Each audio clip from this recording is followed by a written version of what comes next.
Hello everyone. Welcome back to my channel Saranya Santosh. నేను రీసెంట్‌గా సప్త శనివార వ్రతం స్టార్ట్ చేశాను.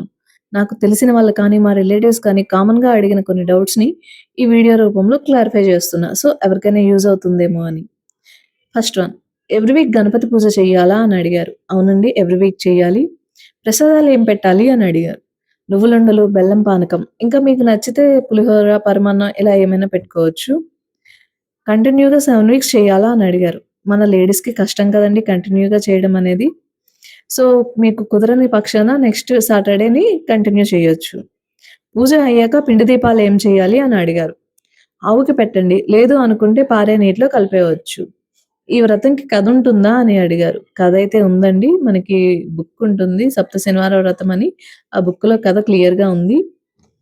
మీకు ఈ వీడియో యూజ్ అయితే తప్పకుండా లైక్ చేసి షేర్ చేయండి. ఇంకేమైనా డౌట్స్ ఉంటే కామెంట్స్ రూపంలో అడగండి. నాకు తెలిసినంత వరకు నేను ఆన్సర్ ఇస్తాను.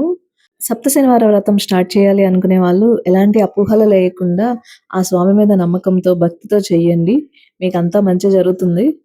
Thanks for watching. మళ్ళీ నెక్స్ట్ వీడియోలో కలుద్దాం.